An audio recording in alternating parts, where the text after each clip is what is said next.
what you do when your heart is hardened. You ignore the hardship you bring to others. But that's not all. Third, you attempt to write your own rules. You attempt to write your own rules. That's what happens when you don't acknowledge God's authority. Again, it goes back to authority, who's the boss of your life. What happens is you make up your own rules. You're kind of like the kid that you played hide and seek with when you were little, right? The game's not going their way. You know, they keep getting caught, right? So they try to change the rules right in the middle of the game. And when nobody else wants to play by their rules, they pack up their stuff and go home, right? That's what Pharaoh did. He knew that he had to give the Israelites something, but he didn't want to let them all go for good, like God had instructed. So instead, he said, hey, look, just the men, right? That was his first compromise. Look at verse 10. Then he said to them, thus may the Lord be with you if ever I let you go and your little ones. Take heed, for evil is in your mind. Not so. Go now, the men among you, and serve the Lord, for that's what you desire.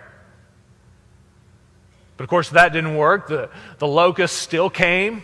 The locusts still consumed everything. So in verse 24, Pharaoh gives a little more, but he still insists on controlling the conversation. Take a look. Then Pharaoh called Moses and said, go, serve the Lord. Only let your flocks and your herds be detained. Even your little ones may go with you. See, God's command wasn't just to let part of Israel go.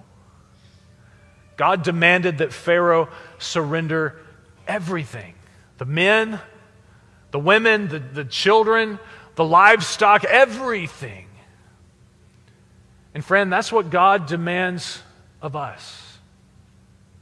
When he calls us into relationship with himself through Jesus, he doesn't invite us to add him on as an accessory.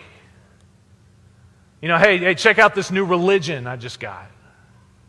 That's not the calling God puts on our lives. God doesn't want to be just one element of our lives mixed in with all the other junk. God wants to be our lives. He wants our lives to be in him.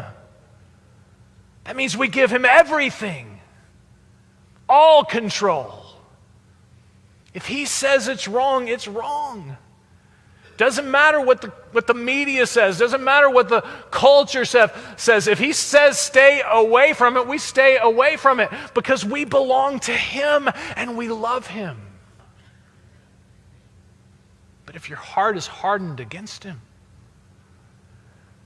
it doesn't matter that he wants to save you. It doesn't matter that he wants to give you a life that's better than anything you've ever experienced. If your heart is hardened against him, you'll keep doing things your way. You'll say things like, I can't believe in a God that would condemn this thing that I like to do.